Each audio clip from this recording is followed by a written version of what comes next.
Welcome to Roanoke County Business Partners.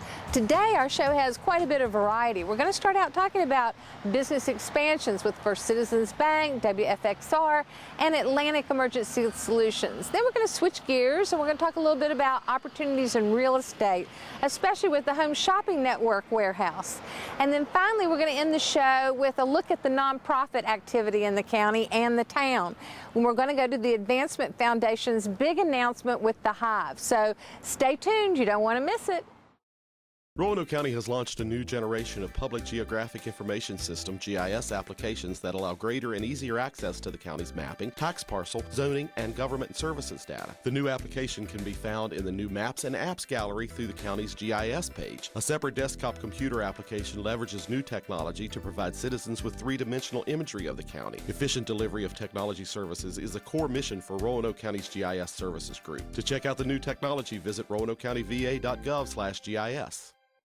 Welcome to Roanoke County Business Partners. We're in South County at First Citizens Bank.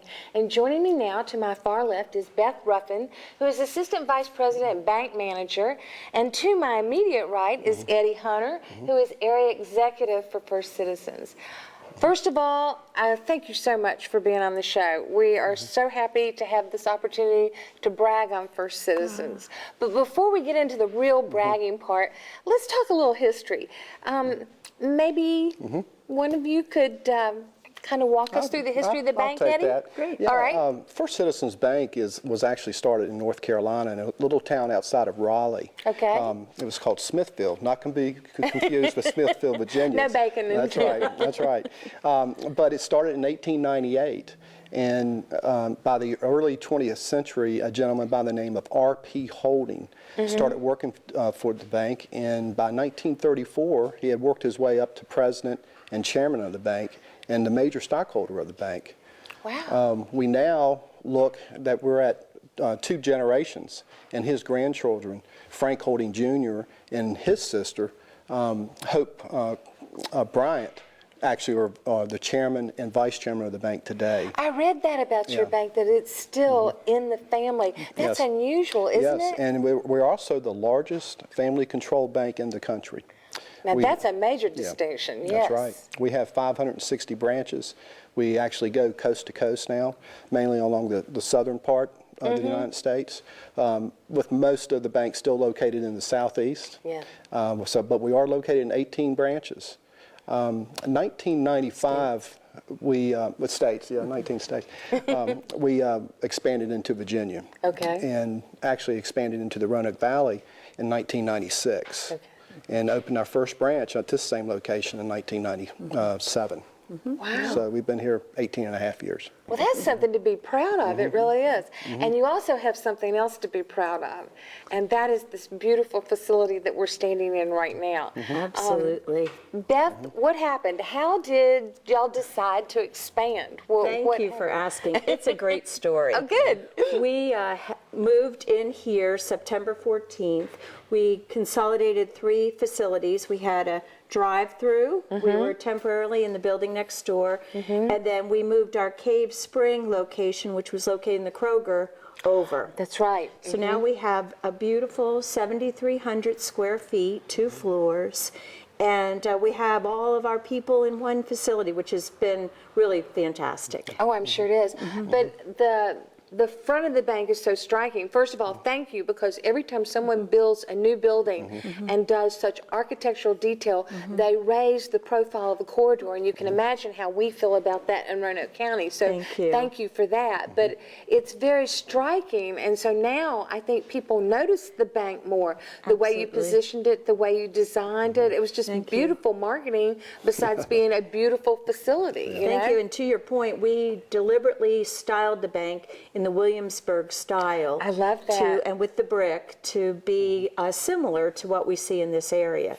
So thank you for noticing that. Absolutely. Well, didn't you say this was going to be like a prototype for the future for new banks with First Citizens? We're trying to keep our architecture very similar to what the surroundings are. Now, as Eddie mentioned, we're in California and Florida, and those branches look much different because they try to blend into what's around them. So Colonial Williamsburg wouldn't exactly make it there. It might be odd. That's true. That's true. So then also you had a big celebration in October. That's right. To open the building, and we celebrated your ribbon cutting with you. Yes, and thank you. Had Supervisor Jason Peters here, who just happens to be chairman of the board for Roanoke County and also a bank employee. That's so right. I think that's the first time that that's happened since I've been working for the county. That was highly unusual. So. And the great thing about Jason Peters, too, is he can speak to our history, and Exactly. he knows our story better than anybody else. He's got 16 or 17 years tenure with us, which is kind of nice. Eddie, give us an overall of the bank. Tell us about the services, the products, give us an idea of what kind of bank First Citizens is. Well, First Citizens Bank is a full-service bank, first Yes. of all. We have product lines that are our business products, our commercial products, as well as what we call retail products. That's the consumer products that we have.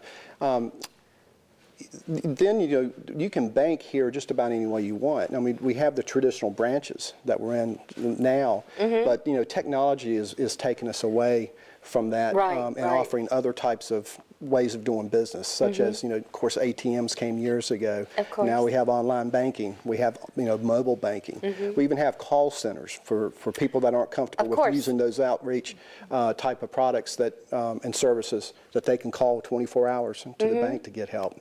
So, we try to, our niche is the small business community, and we try to bank that community as well as the people that make up those businesses. Absolutely. But we also venture into the mid-sized businesses as well. So we really have, I look at it as three distinct delivery channels through our business channel, our commercial channel, and our retail channel. Okay. And then the last thing I would mention is that we do have a whole array of wealth services where you can do brokerage type activities. We have trust services, insurance services, and even some private banking type services. What operations do you have inside the building right now, upstairs? Right. So upstairs we have mortgage, our business banking team, and some operations people up there. And support administrative people.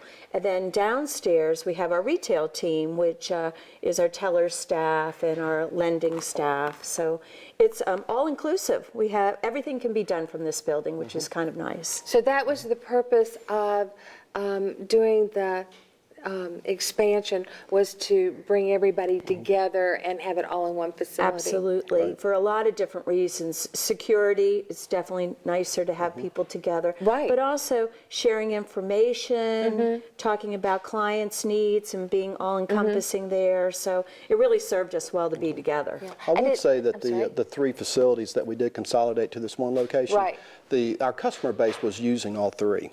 So it makes it more convenient. It was nice just to be able to consolidate that, and everybody knew exactly where we were anyway, because we built at an existing location. Well, I think everybody enjoyed going by the building because it changed colors, as they were putting on the layers. It was light green, it was purple one week. Right. So we enjoyed watching it from across the street. But and I didn't mean to be redundant, but I did think that that was a really important point, that you had done that consolidation, and I just wanted to get into a few more specifics. But I think I would also like the two of you to address the outreach of the bank, what you do in the community, because it's significant. Right. It really is a very big part of our mission, is to be active members in the community. And so we do serve, we have board members on the United Way, we help with the rescue mission, family services, Big Brothers, Big Sisters, Rebuilding Together, Habitat for Humanity. So that's quite a list. Well, we have 155 people in the Roanoke employed, and so different people have different interests, but they're highly engaged in what they're passionate about. And then the bank as a whole is really involved right now with teen cancer. A lot of the children are addressed with facilities, the seniors are addressed with facilities, but there's a gap between the 13-year-olds and 25-year-olds. 11,000 teenagers get diagnosed with cancer every year. So the bank is really focusing on filling that gap with help. That's wonderful. And Eddie, I from your perspective as area executive, Right. I know you have to be proud of your bank managers reaching out the way they are into the community. Yeah, I would hesitate to say that every single branch manager in the Roanoke Valley, we have a total of 7 branches. Every branch manager is heavily involved in the community, either in a nonprofit organization or in a way that maybe striking a check, to help the organization, as does the company. I mean, the company does not hesitate to support various organizations. We either do it from striking a check, or we allow, the time off for the employees to take part in their communities. That's a big issue. I mean, that says a lot about your corporate culture, and it says a lot about your executive management and all.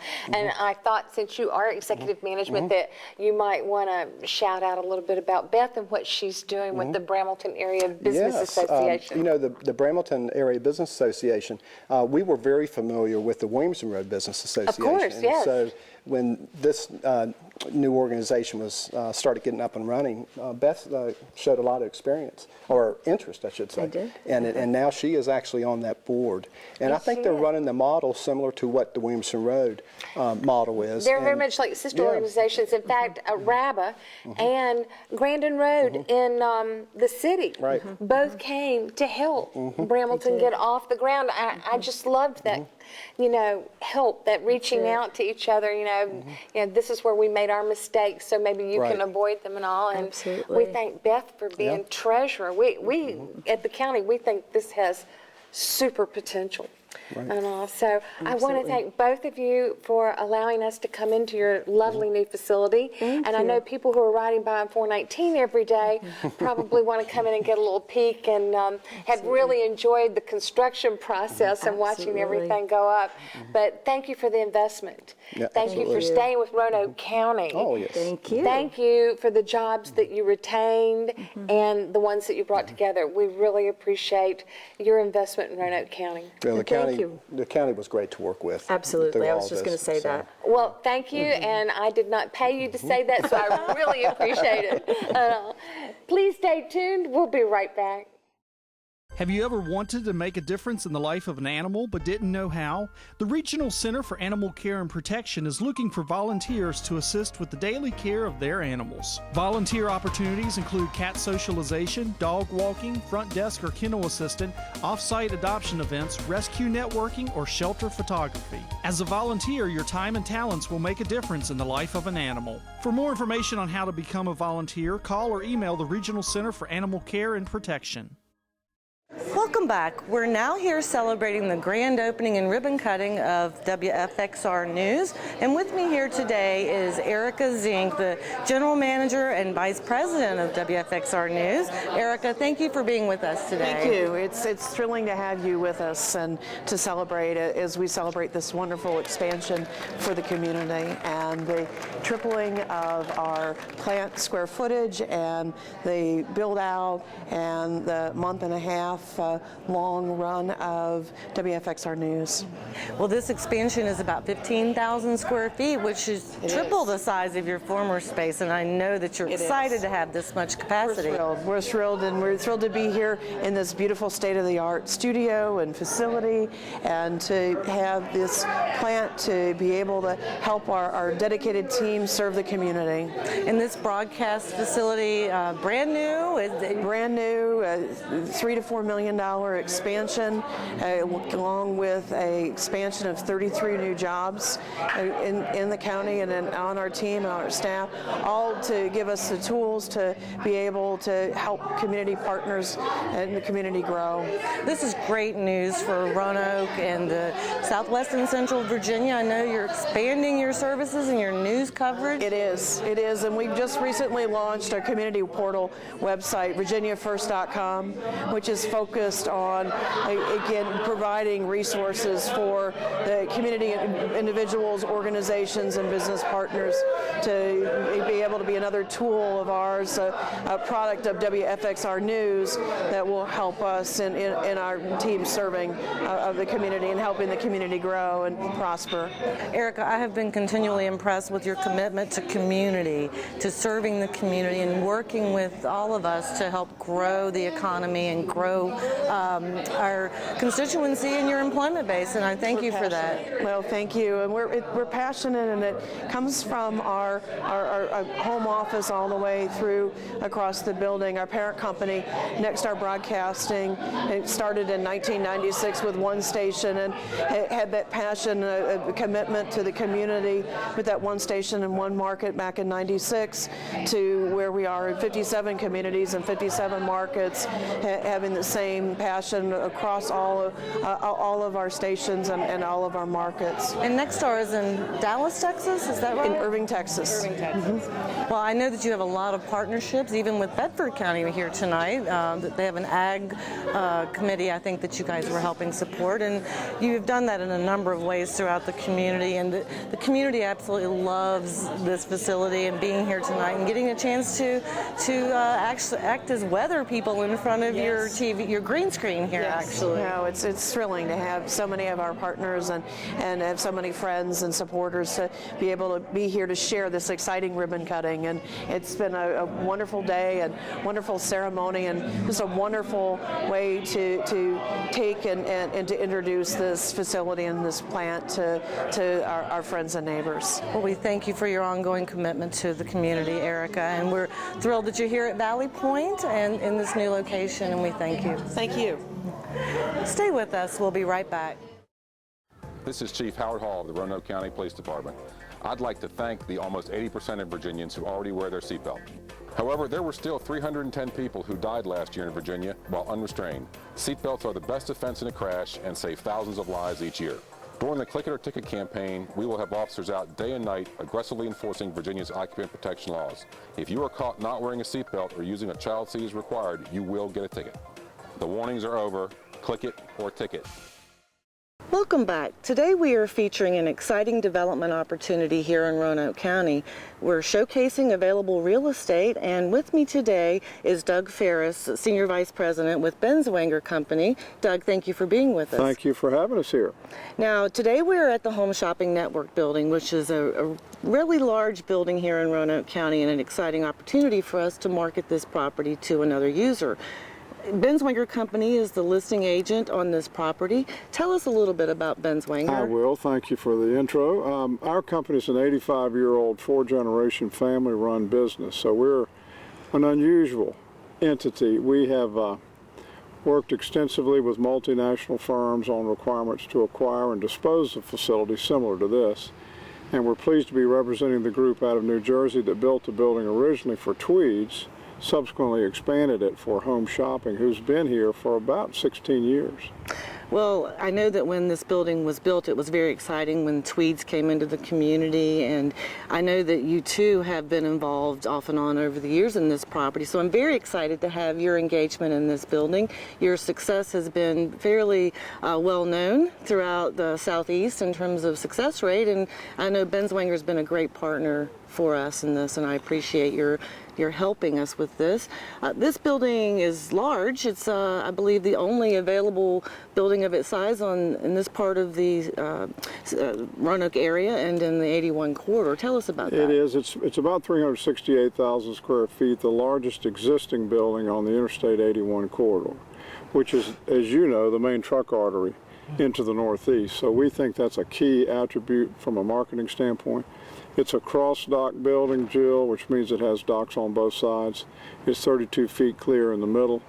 It has extensive office in the front that originally was used as a call center on the top level and general administrative functions on the bottom. So we are hoping, if we're able to attract another logistics firm, that we'll be able to attract another vertical operation that will engage a call center, because as you know, those are lots of jobs associated with those types of operations. Well, tell our viewers a little bit about the types of companies that might be interested in a building this size. The highest and best use would be either manufacturing or logistics. The building would work well for both because of its layout. It's basically a wide open floor plan with good bay spacing, docks on both sides, it's fully air conditioned, it's 32 feet clear in the middle. And that lends itself to either manufacturing or distribution. It also has a large, extraordinarily large parking area in the front, which is a positive. Mm-hmm. E-commerce fulfillment businesses now, as you know, are very labor intensive. Mm-hmm. which actually are tremendous projects for a lot of communities, people tend to dismiss distribution without really understanding what it is. They tend to be large job creators, large job payers, so we're going to really focus a lot of our efforts on those entities because the building's such a good physical fit. However, as you know, we've had as much interest so far from general manufacturers as we have from those folks. Well, the property's zoned for industrial use, so it lends itself to either manufacturing or distribution very easily. And certainly the county's interest is in job creation in the Roanoke Valley, and we're very excited about the future of this property. It's only 5 miles off the 81 interchange. That's right. Very attractive on the 81 corridor. Speak a little bit about the transportation access to this property as it relates to others. Well, as you know, the connector, as you said, directly to the interchange is right behind the building. That's important because all day, every day, logistics has become a real driver. It always has been for distribution, but manufacturers are finding that more important now. So if you're not on or along an interstate corridor, it's tough to sell. Yeah. We have a great story to tell in that regard. Great interchange here. Great transportation back and forth to Lynchburg and Roanoke the other direction. As you know, Roanoke is home, the Roanoke Valley is home to a lot of folks that have large logistics and manufacturing operations. Ardall, as you know, which was a tremendous success for you just not too long ago, was a manufacturing firm that came in and converted a former warehouse into a fabulously successful manufacturing operation. We think an opportunity like that could exist here. I think that's a perfect example of how a building like this could attract a new user, a new manufacturer to the community. Ardall Packaging was a great success story for everyone, including the entire Roanoke Valley. So I hope that this will move forward in the same direction. I assume that you feel equally optimistic about this property. Yeah, it's a great building, and the beauty of the Roanoke Valley, as you know, all things being equal, if we have other things to offer, and we believe it offers everything somebody would want, it's just such a nice place to be. It is. And I think people, when they get here, really appreciate that. Sure. So let's talk about, in summary, our selling points. We have the workforce, we have the access, we have the real estate inventory, the product available, we have excellent quality of life amenities here in the valley. I think that makes for a great combination to attract a new user here to this community. Would you agree? Absolutely. And the fact that they'll still be operating here until the middle part of next year, and actually the returns operation until the latter part of next year, we're using that as a positive because there's a large, fully trained workforce in place. And we really emphasize that when we're speaking to folks because it helps them get in operating and helps keep these people at work. So we hope it'll be a win-win. Well, that's our priority as well. And Doug, if someone had interest in this building, how would they contact you? Directly through our website or through you. Or through me. Do you have can you give our viewers your website? Sure, it's benswanger.com, and my email is dferris@benswanger.com. As you know, we put the information on all the listing websites, etc., and with our good friends in Richmond that you and I work so closely with. So it's a team effort in this business. Our job as the agent for the owner is to identify users and at the same time make sure that we're constantly engaged with all of our allies in the business that might possibly identify a user. Right. And we interface very closely with them. As you know, it's a team effort in economic development. You can't do it by yourself. It's definitely a team effort, and I thank you for being with us today. Thank you. Our viewers can also reach me at yesroanoke.org and see this property on our website. And thank you for spending time with us today. We appreciate it. Thanks for having us. Thank you. Stay with us. We'll be right back. The South County Library is now a designated passport acceptance facility. Passport applications are taken by appointment during these hours only, Monday through Saturday, 9 a.m. to 4 p.m., and Monday and Tuesday evenings, 6 to 8 p.m. For more information or to schedule an appointment, call the South County Library at 540-777-8782. Details are also located on the County Library website, roanokecountyva.gov/passports. We're here today to celebrate an exciting announcement in the town of Vinton. Here with me today is Annette Patterson, president of the Advancement Foundation, and we're at the Hive Business Incubation Center. Annette, thank you for being with us today. Thank you. Now, today we announce a governor's grant announcing the community business launch and a $60,000 award to the Advancement Foundation. Yes. Tell us a little bit about this grant program. Well, it's been super exciting. This is a partnership with the town of Vinton, and then Roanoke County, of course, is involved with economic development. We're super excited to be able to bring those kind of resources to the town. The $60,000, $40,000 will be given away in cash grants with our business competition that will happen in April. Our entrepreneurs will be involved in classes and training and that sort of thing between January and the competition itself. We have over 120 business leaders across the community who have volunteered their time to help mentor our entrepreneurs and help them get ready for the competition and for launching their own business. Now, the Department of Housing and Community Development administers this grant program and has made this award through the governor's office to you. And we're hoping, of course, that we'll start new businesses in the town of Vinton and the greater Roanoke County area. Yes. This partnership is really a wonderful thing for the community. And you said that the program will start in January? In January. So the actual classes and all of those things leading up to the competition will start in January. We'll begin engaging our entrepreneurs. We have speakers that are scheduled to come in, talk about business development, address all of the challenges. Someone might start a business and they think, oh, I'm going to make this widget or offer this service, and find out that there's really no market for it. So we're really going to help them work through all those issues that cause businesses to fail. We're going to help them do that in a very lean way so they don't extend themselves too far before they've actually found out that their business might work.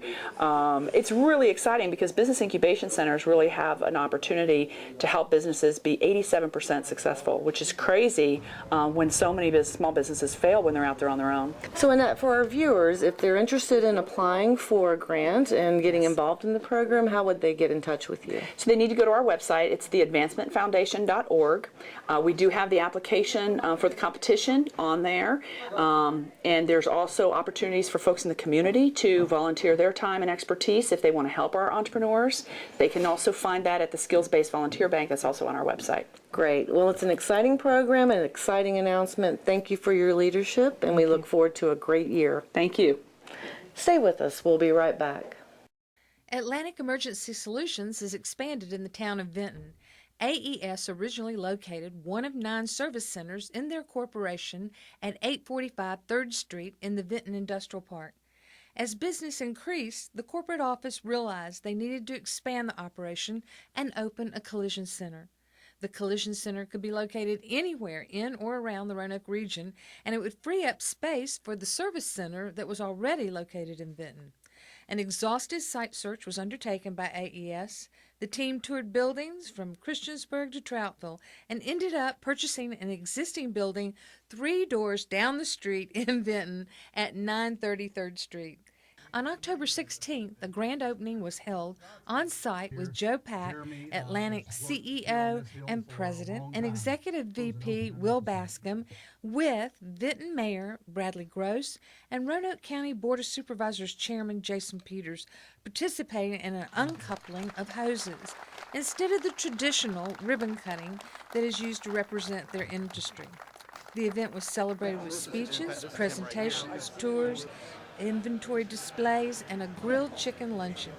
Atlantic Emergency Solutions sells fire and rescue emergency vehicles and associated equipment representing Pierce Manufacturing, which is ranked first in the nation among fire truck manufacturers, road rescue and wheel coach ambulances, Jordan towing and recovery vehicles, Frontline Communications, Lake Assault boats, Bearcat Manufacturing, and over 300 loose equipment manufacturers. Atlantic installs wrecker and carrier bodies. Mayor Gross expressed local sentiment when he thanked Atlantic for remaining in Vinton and choosing another Vinton location to expand. Congratulations to Atlantic Emergency Solutions on their new collision center. Thanks for watching Roanoke County Business Partners. If you have an announcement, a business expansion, if you're hiring new employees, if you reached a new certification, give us a call so we have the opportunity to brag on you. Call the Economic Development Office at 540-772-2069. Thank you.